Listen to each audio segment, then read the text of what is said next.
Hi, this is Dennis with Second Chance Tackle. We're back again doing pandemic projects. This one was not previewed, but I found this one while I was trying to pick up another one that was previewed, and I thought we would go ahead and do this one for the fans out there that like the Shakespeare long cast series. This one is the Shakespeare Sigma. It's the Sigma Super R7. I think if you have any of these that are the easy cast variety, long casting spool, it pretty much applies to all. This one, interestingly enough, says made in Hong Kong, so I'm thinking this reel is probably 10 or 15 years old at a minimum. This is a very smooth reel. It says 2 ball bearings. Now we're going to take it apart. We'll show you how it's made, and we'll show you how to service one if you have it. So I like to start by removing the external pieces and parts. We're going to start by removing the handle. And while I'm doing that, I'd like to take a moment to thank all of our first responders and essential personnel and frontline employees that are keeping us safe during the pandemic. Without your efforts, we certainly would be in far worse shape, and we've really come to depend on you to keep us all healthy and out of harm's way. So thank you for what it is that you do. Removing the drag adjuster, which enables me to remove the spool. If I remove the spool, then I can remove the click ratchet and the spool adjuster.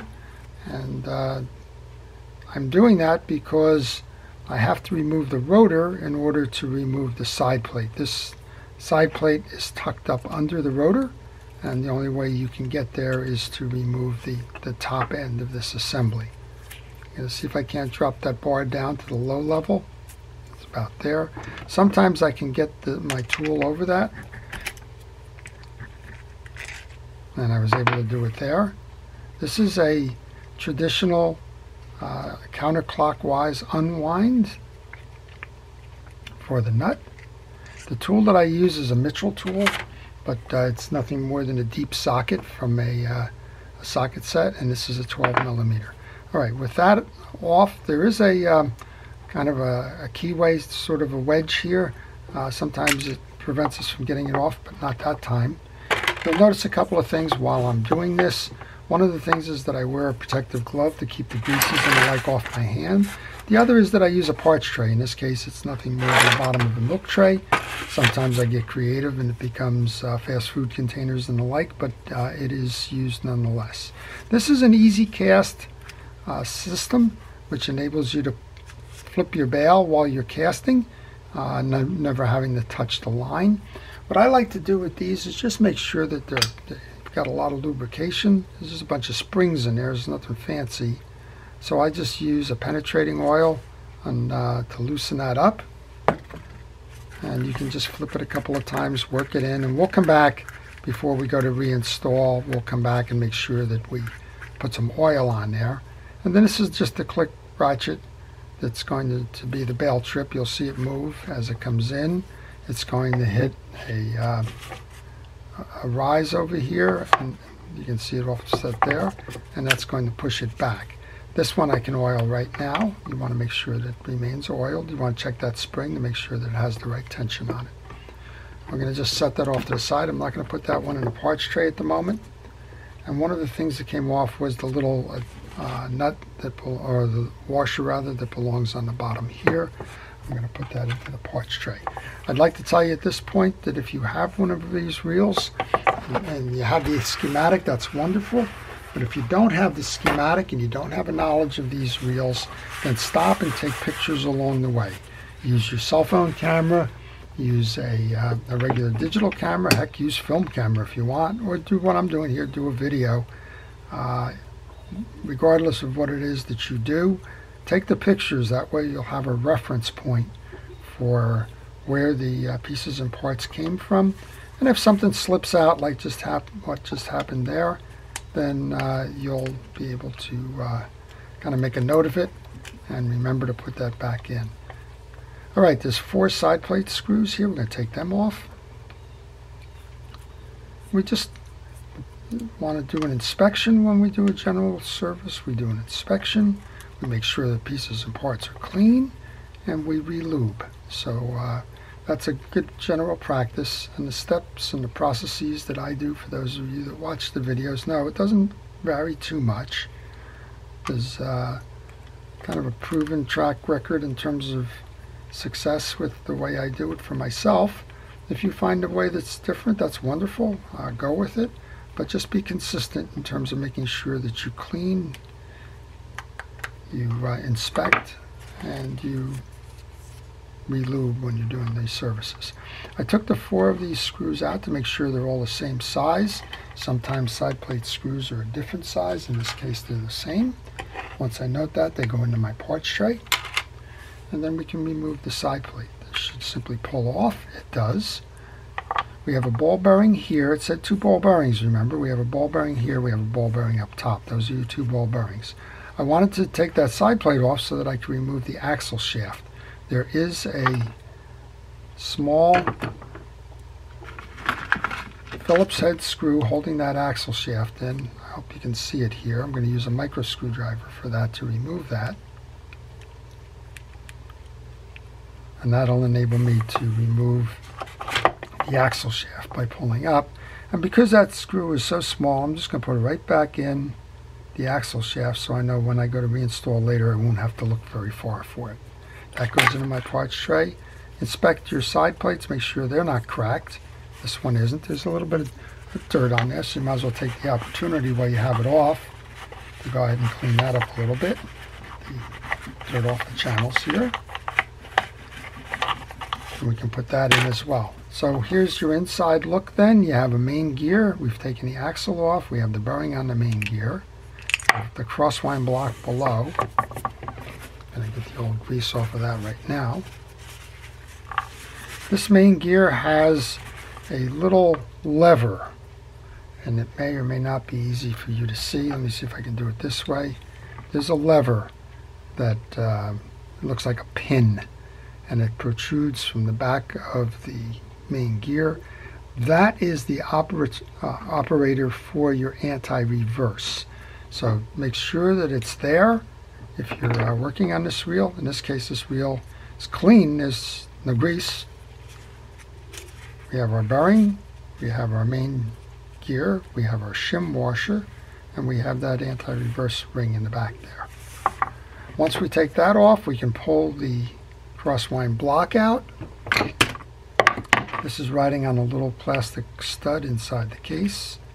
I like to just kind of grab it from there.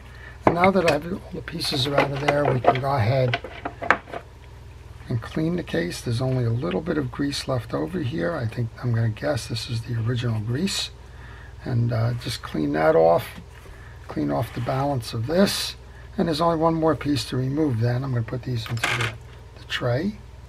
And that is to pull the pinion gear, make sure that the bearing underneath is clear, and that we get a chance to clean and lubricate the other piece. Now these 2 screws I'm going to leave right on my deck here. And that's because we're going to just clean and reinstall right away. Those 2 screws. There's a collar. Now that collar is symmetrical, so it doesn't matter which way it goes. But again, if you take pictures before you remove that, if you had any question, you would be able to move it if that collar was not the same. Simply slide that out. You'll notice we have a series of stack washers there, which is going to be your stop for your anti-reverse. And we have a bearing. Now I don't need to disrupt this set, but understand if you take these off that there's a single direction to it, and in this case the direction is you can see pointed. I guess let's see. How do we want to say this? I don't know. I guess facing you as opposed to facing away from you when it's on your left-hand side. It's very easy to take those and flip them around, and your anti-reverse will not work if you're reinstalling that. I've checked the spiral on the teeth here. Everything is fine. There's no dents. There's no lubrication on it, so it didn't need to be cleaned. And we can go ahead and set that aside. Oops, see, so here's an example. There's one more of those that was coming out. And you could easily enough put it in the opposite direction like that. And you would, if you stacked them all that way, it wouldn't work. So that goes back in the same direction so that we have all of these pointing at us, again facing you from the left-hand side. We have a bearing. I oil my bearings, so I'm going to use a fishing reel oil. I really don't care what brand you use, but I do recommend a fishing reel oil. In this case, this is Reelex, which is an aftermarket synthetic fishing reel oil. And with that done, then I can simply go back in and reinstall, seat that bearing in the case, take that collar that we had sitting to the side. There is two sides to this collar. There's a taper on the hole on this side, so make sure that that taper is facing up so that when you go to put that flathead screw in there, it seats properly. And I'm using a micro screwdriver here. I think in this particular case you probably could use a regular number 1 Phillips, but I had that micro screwdriver out because of the one for the axle shaft, so why not just continue to use that. There's some days where or some reels I work on, I have more tools left over on my bench than you can imagine, because every one of them had a special purpose with a reel. In this case, this is pretty simple and straightforward with the tools that you need. Okay, let's go back to the main gear then. Well, let's go do a couple of things. We have to put our crosswind block in, again clean. It's really missing lubrication. It was interesting because it was riding so smoothly when I tested it. So check it, make sure that the teeth aren't chipped or cracked or missing. And this one gets grease everywhere. It's the kind of a central piece to all of this, so get it on the back, get it where the stud rides, get it on the face where the crosswind mechanism is going to work, and get it in the teeth, which are going to intersect with the main gear. When you go to reinstall, make sure that the stud is down on the bottom of the case. All right, there's just the lightest bit of oil or something on this, so I'm going to grab another cotton swab here. Just get that last piece out of this. There you go. Do the same thing. Check all of your teeth for uniformity. Check it from both sides. Make sure that there's no warping going on. Same thing with the back here. That's going to drive that crosswind gear. You want to make sure that all those teeth are uniform as well. Once you do that, you can load up your gear with some fishing reel grease. Again, I use a Penn Precision reel grease.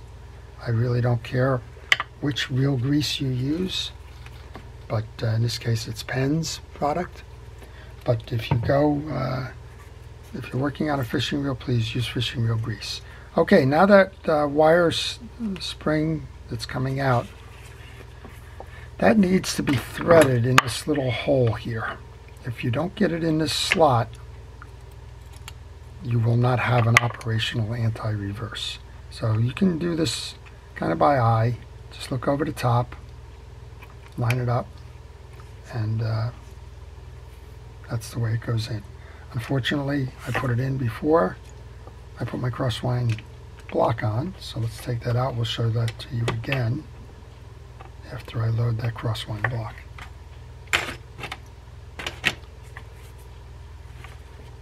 That's why the crosswind block was hiding on me.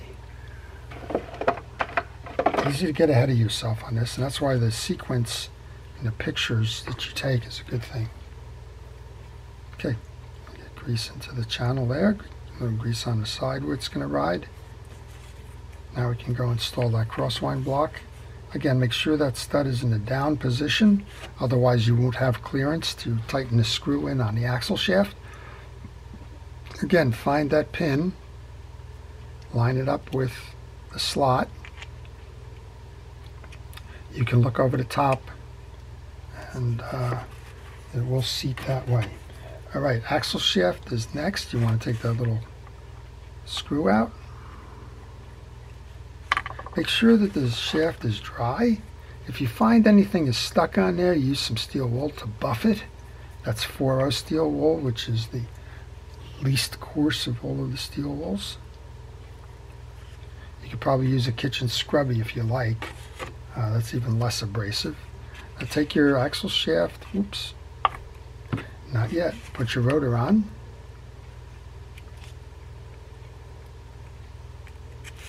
Find your keyway for your rotor.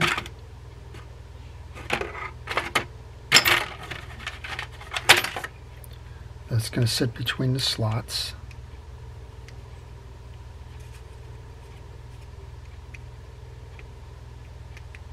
that. Put your rotor nut on. Remember, that came off in a counterclockwise fashion. And we're going to have trouble.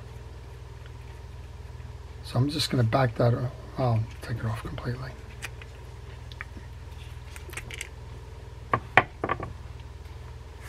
Reset. Okay, once you finish cleaning your axle shaft, then you want to put that in. You want to thread it down so that it goes into the crosswind block.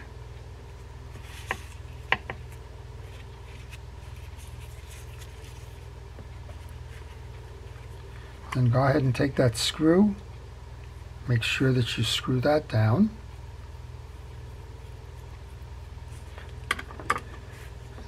Now we can take our rotor up. Now we can take our side plate, because that's going to get buried under the rotor. You can't do anything unless that side plate gets on.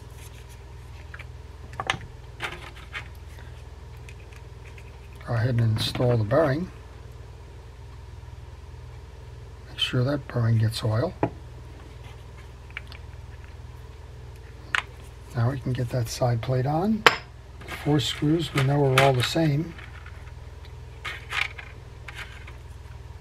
so it doesn't matter which position they go in. Some folks will ask me about tightening down these screws with a mechanical screwdriver, and I kind of don't like to do that. I don't recommend it, particularly on a reel like this, which has a plastic or a graphite case to it. Those mechanical screwdrivers carry a lot of torque, and you can over tighten it and warp the drive system, or you can crack the case. So please, if you're going to use that, leave the screw short, and leaving the screw short, you can finish it off the last turn or two by hand, and then you don't have to worry about the torque of the screw breaking anything inside. Alright, there's 2 of those. I kind of go north, south, east, west. Keeps the tension on the case even.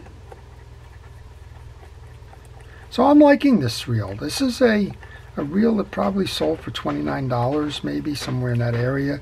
It's not the total value reel. Those would have bushings, no bearings at all. A little bit more pot metal and so on. This one's got a good construct to it. I'm liking it. Interestingly enough, this is one of those fast cast reels that is not a rear drag reel. It is a top drag reel. You don't. I think a lot of the easy cast reels that we see are more the rear reel drag. All right. So now the keyway can go on. Now we can add that rotor nut back in. I'm going to use my tool again, but again, if you have a deep socket, that deep socket is going to work fine as well. I like this one because it allows me to kind of work around the axle shaft. Just make sure that it's nice and tight. There we go. And at this point, you can give it a spin, make sure that it's working properly.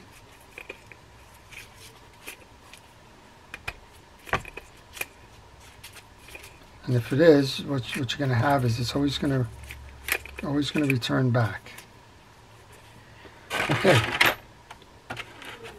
Missed a piece. Missed the piece. So that's why the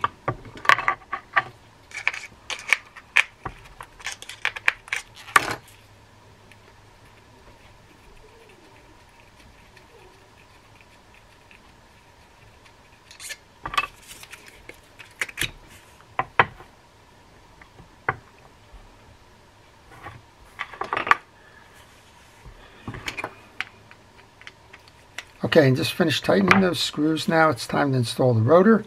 You'll remember we had a piece that fell out of the rotor. That's the washer that sits on top of the bearing below the rotor. Then the rotor gets installed. Then there's that little keyway, or hold down, whatever they want to call it. I'll call it a keyway. It's not exactly, but I'll call it that. And then we have our rotor nut. Remember, this tightens in a clockwise direction, which is traditional. I like to tighten as much of this by hand as I can. And then I'm going to use that little tool, but again, if you have a deep socket, that'll work, or you can just come in from the side with a 12mm wrench. Once we do that, let's give that a spin. Nice and smooth, right? I like that. Okay. A couple more pieces in my tray then. We have a click ratchet. It's going to make the noise when the spool turns backwards from the drag. Put that down. I also have my handle, which I can install at this point.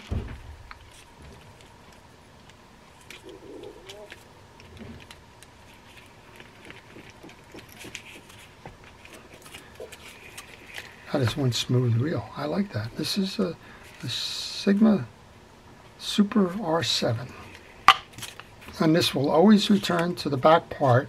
And when you're fishing, again, you don't have to touch the line to cast the reel. You simply hold the tag, and as you're throwing, flip that switch, and then it will flip and always come back to that same position. All right, there's one more thing to do then. That's to check out the drag washers.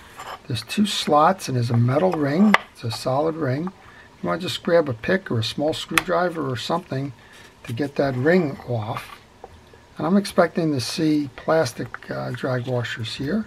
But aha, it's felt. There you go. Well, you never quite know. So there's nothing wrong with felt washers. The thing that goes wrong with felt washers is that it gets in a condition like this. It's very dry. And if it's dry and you have a strong fish or you use it a lot, it's going to tear. So what you want to make sure that you do is you want to get that washer in there, and then you want to get it saturated with oil. Oil will keep this fresh. So saturate it up good, particularly if you find that it's been dry. And we have a series here. We have 3 felts and 3 metals. So once you put that first felt in, the first of the metal washers goes in. It's called a keyed washer. It's kind of got a rectangular center that will match the configuration of the shaft. Do the same thing. Saturate the second one. The middle one is called an eared washer. Goes into slots. The last one, do the same thing. And they're all dry. So get them nice and wet.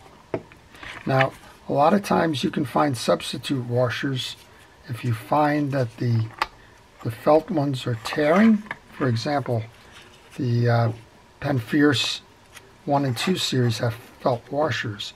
Well, if you were finding that those were tearing up, what you could do is you could go get the HT100s for the battle and substitute those for the washers. Okay, this one, spring has got a lot of spring to it. You have to set it into the groove and make sure that it rides in the groove.